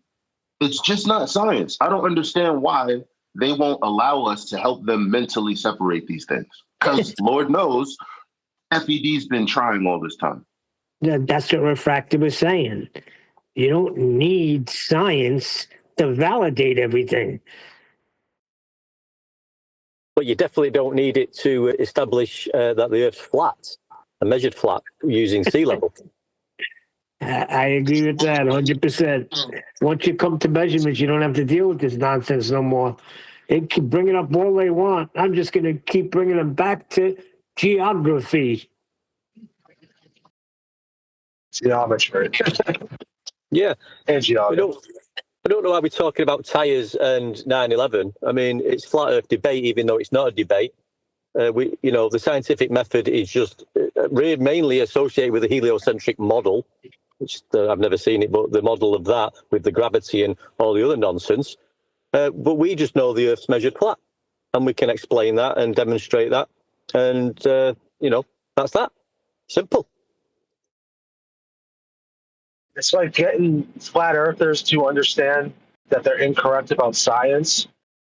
It's the same when you talk about your elevation angles and how they form right angle triangles, and certain flat earthers want to flip out about that as well. It's the same. I don't know. It's the same thing.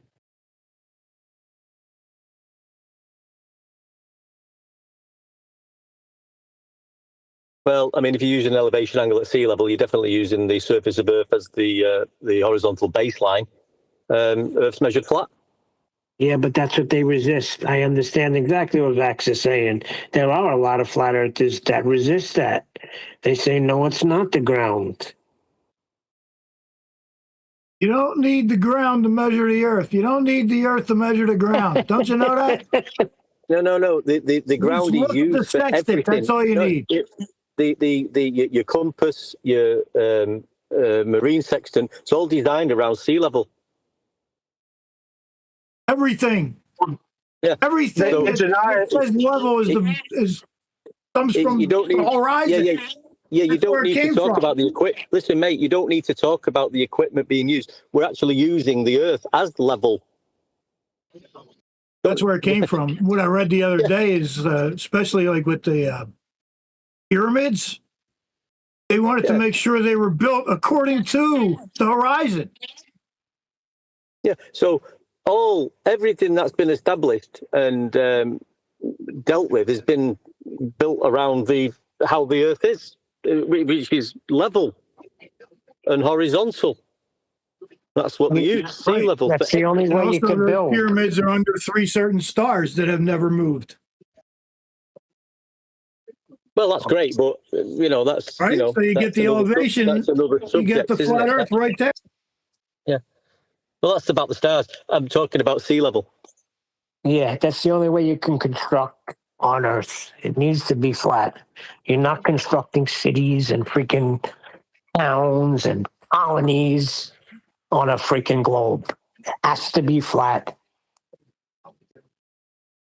Well, I was talking more about the elevation angle itself, which is essentially the hypotenuse in your right angle triangle intersecting the opposite.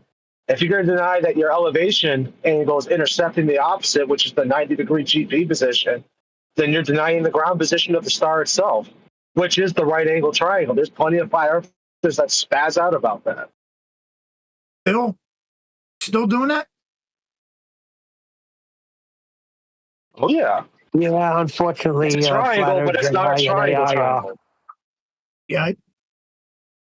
Well, The ego. the GP's position and in relation to the observer's GP is along sea level, which is the horizontal baseline for the elevation angle. Earth's measured flat. That's correct. Yes, it's adjacent to. That's why they call it the adjacent. So what do we call it when we boil an egg? Did we just use science to do that? For cooking. You boiled an egg. I was about to say that's called cooking breakfast. I knew most of you are going to be smartasses. I know. Not being Well, a smart ass. listen, Hold on. Let's if you boil- let's if take you the boil tone it of at disdain sea out of level- it. Hold on. Let me just answer him. I'll take the tone of disdain out. That's called cooking.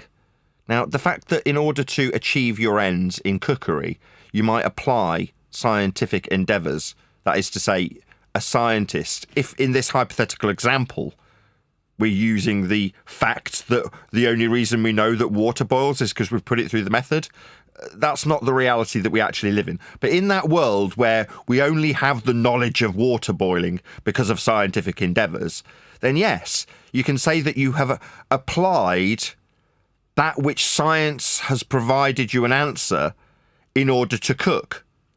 But that description of utilisation of a scientific truth, that's to say an empirically validated outcome based on a natural phenomena, that's water boiling being proven to be caused by heat application, can be described in cooking. But that doesn't make cooking science, even though you're utilising aspects of science to cook. Plus, Nathan, Okay. it depends what horizontal pressure level you're at. At sea level, boiling an egg will be boiled at 100 degrees. Oh, it does depend on how high you are. Your elevation. Yeah. So Is that where you're going? The elevation? Yeah, he's tying it to a flat earth All theory to be stovetops are humorous. horizontal planes. What he's describing is another aspect of science that we don't often detail to keep it simple. It's complicated enough and people don't understand it as it is. Constant variables, as though that sounds, it's not a contradiction in terms, right? A constant variable is something that you will keep held constant, something that potentially could be varied, like altitude. So in the hypothesis, in the strictest terms, you will and could, in this example, detail the altitude as a constant variable. That is to say, you will not be varying how much altitude. You will only be varying the, shocking, independent variable, the one and only thing that is varied. Now, that's not to say that there's things in the environment that could also potentially be varied. Yeah, you keep everything else constant. And if you list those things, they're described as constant variables. Altitude's one of them. What Wandek's doing is saying, well, when we describe the variation and manipulation of heat as an independent variable to validate the cause of the effect of boiling water, we will have a constant variable of altitude with respect to a plane of reference. So he's using humour to demonstrate admirably how he understands this stuff. Very well That's done, what I Wandek. thought. Yeah, elevation. Yeah. What I don't I should have remember. known that's where one deck was going. I rumpushed your one deck. I kept saying, silly.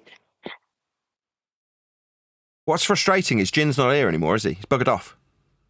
So I rather don't than think sitting, That's pride. yeah, so rather than sitting and listening, because he's got told off, he's gone, all right, well, you're saying you bugger off unless you want to actually sit and listen. That's like the teacher trying to explain something in the class and the disruptive kid getting kicked out, or being told, don't interrupt the class, sit and listen and learn something. So the kid storms out. You're like, great. So that's a total fail on my part. If I'm exempling Jin as the metaphorical everyman of flat earth, conspiratorial or otherwise, and he walks out in the middle of the class because he can't cope with being told not to interrupt with his incessant nonsense, then me telling him that his incessant nonsense is disturbing the class isn't achieving my ends, which is getting the people around me, who are the hand we've been dealt, the conspiratards of flat earth, now called anti-globers by me.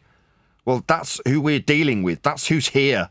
I have to tolerate that as much as it irritates me. Those are the people I've got to educate. I can't control who's in the classroom. I can to a degree, but I do want them to learn. And if he buggers off, it's like, well, I've failed, haven't I? For Well, telling him no, off. it's not that you failed, Nathan. It's very hard to hold back how you're feeling because immediately he posted some stuff and he's from 9/11 and he said a few times, I still stand in the position I hold this position. So basically, everything yesterday was a waste of time. So that is frustrating. But you can refrain from calling him retard and things like that. Maybe that's a bit offensive. Just Well, he's saying. interrupting. It's like, John summarised it. I was like, this isn't an opinion subject. It's like, I'm here, therefore I'm going to have an opinion on it. No. It's not about your opinion, though. It's about understanding this stuff, and we're trying to explain it to you while you offer your opinion when you don't understand this stuff, and that's already been demonstrated to him yesterday. It's like you say, pride. So in spite of you being put on the spot and asked to describe what a hypothesis and failing miserably, you still think you've got an opinion in the subject. Like, why? Have some humility. If you go to a garage with your car and then you say, well, what about if you try changing the entire gearbox ratios? What, have you tried putting one from a Toyota in this Ford? And they go, what are you talking about? They go, well, I'm here, so I'm going to offer my opinion. Can't you put a Ford gearbox in? They're just going to want to tell you to shut up. No, we'd rather just get on with fixing your Toyota. And if it needs a replacement Toyota gearbox, we'll get one for you. What do you mean, have I tried a Ford gearbox? What are you babbling about? Do you know anything about cars? And you go, well, no. Or you don't go, no. You go, well, I'm here, so I'm going to have an opinion. You're like, well, it's not an opinion-based subject. I'll be putting a new gearbox in if it needs one. It'll be a Toyota. Why are you asking me if I've considered using a Ford? That's idiotic. Well, because you've got an opinion on it. Well, you shouldn't. You're not a mechanic. Shut up. No, it's not that he had an opinion on it. He continued to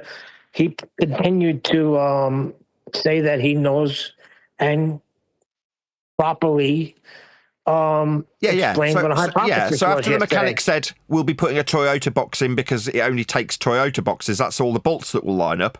And I go, well, I'm not going to change my opinion. I'm going to go down the pub and tell them. I'm going to say, they could have put a Ford gearbox in. They just wouldn't listen. They wouldn't have me make my opinion. They kept talking over me while I was telling them that they should be trying a Ford box.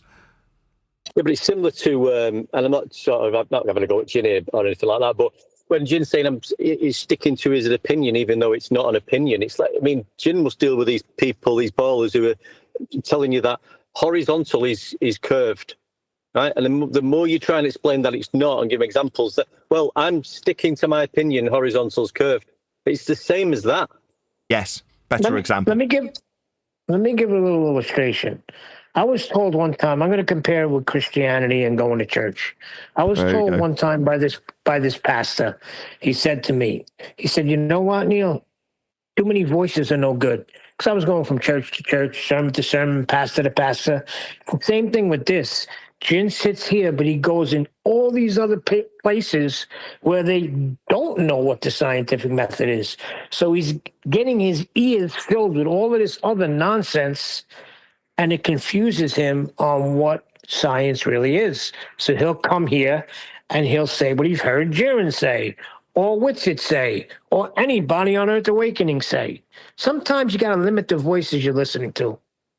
But again, I'm going to repeat myself. We don't really need to, when we're talking about this topic, the flat Earth, need to really. It's got nothing to do with natural science or the scientific method, unless we're in the nonsense of gravity or something to do with a heliocentric lie, which is already presupposed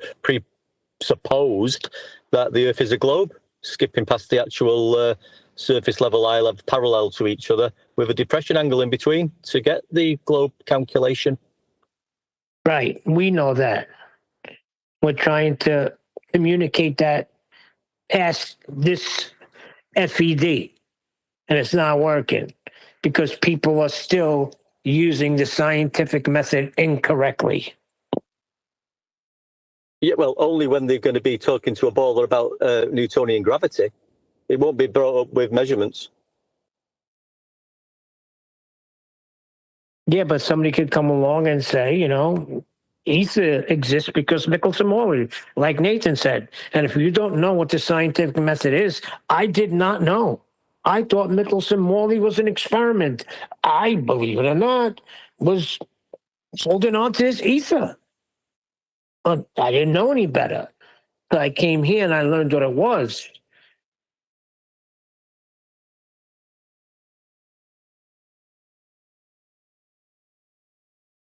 This is all like,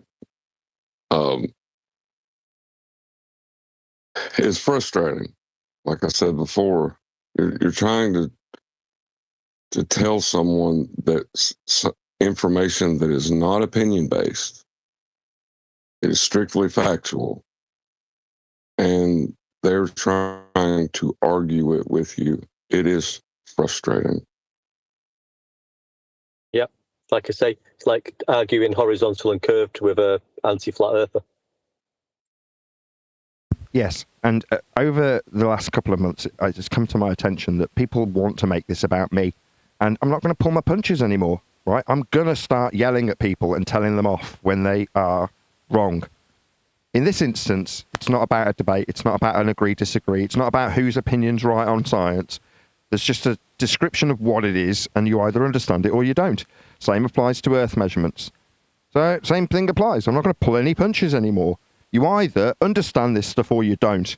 If you don't, you're going to get told off. That's it. Now, if someone turns around and goes, oh, Nathan's attitude, it's not about my attitude. Don't care if you dislike my language use. It is utterly irrelevant to how Earth gets measured. It will always be and can only be measured flat. You don't like that I'm telling you off and calling you stupid because you haven't understood the base principle of horizontality and perpendicularity and planes of reference being parallel. You don't understand it. That's not Nathan Oakley's using poor language or getting annoyed and his blood pressure's right. It's irrelevant. If I get run over by a bus tomorrow, Earth will still be measured flat and the scientific method will still be exactly the same. So get over this idea that we need to make it personal. Works both ways. Doesn't matter about Jin's opinion, but it also doesn't matter about mine, and it also doesn't matter about yours. You either understand it or you don't.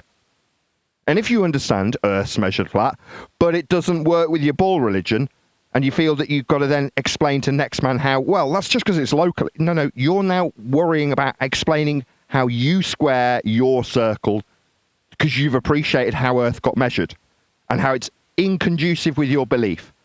That's a problem for you. Why have you got to disseminate that? Well, to make yourself feel better. Will it change how Earth got measured? No. Did you appreciate how it got measured? Yeah, you did. That's why you're having to square this circle, because it doesn't work with your belief. But the measurement will never change. Doesn't matter how you explain it. Doesn't matter if you get annoyed and angry and tell everybody that they're idiots. Earth will still be measured flat.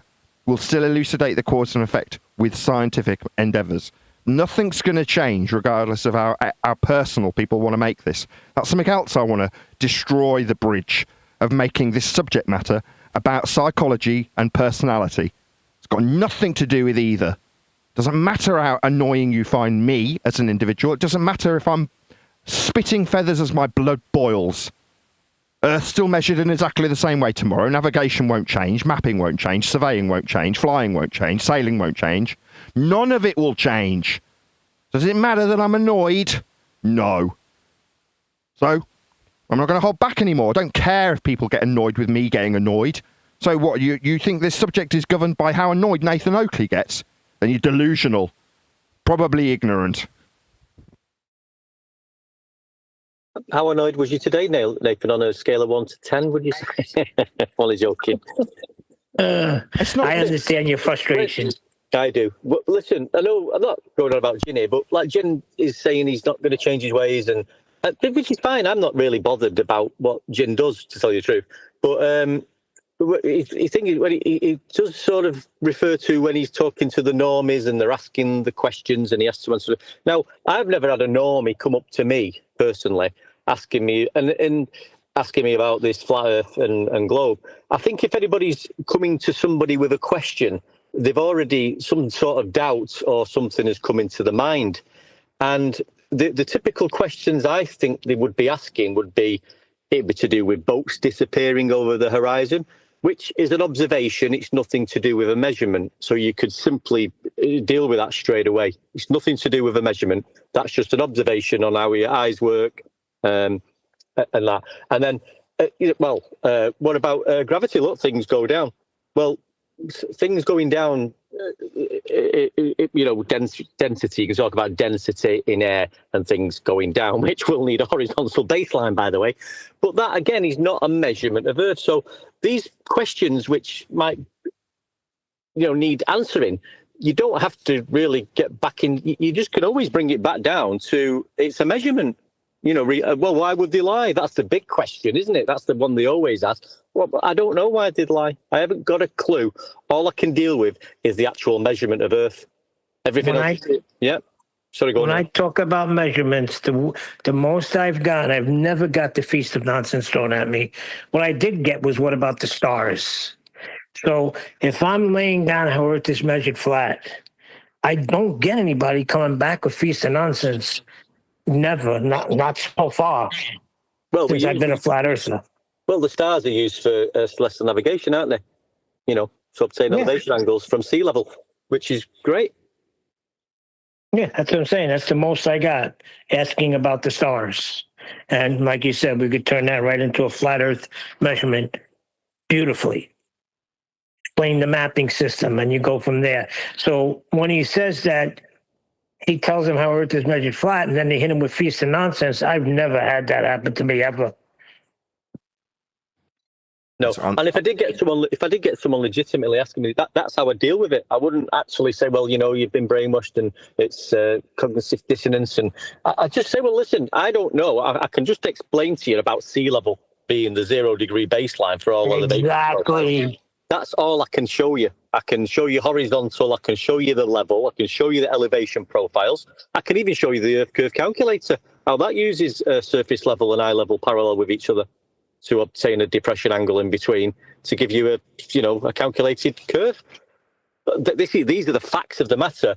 I'm sorry if this might break your heart and you can't, but you need to. I'm showing you. You need to just understand it. All the other bits and pieces of why would they lie, I don't know that. But these are the measurements of the Earth, my friend. They are flat. With that, I'm going to say another massive, huge, enormous thank you to both Discord and G+ panels for making today's show possible. I've been Nathan Oakley, and I'll see you all in the next video. But when you measure it flat, it contradicts that. I'm spitting flat facts and that. And I know you don't like that. Google Maps is flat, it presents elevation profiles like that. I'm a spitting flat Earth king. Sentence has a ring, doing my own thing. If Earth was a big roast chicken, factually finger licking chicken. We just got the measurements missing. I'm spitting eggs and begs, begging the question lesson. I've said it before, time after time. I'm the spitting flat Earth king of rhyme.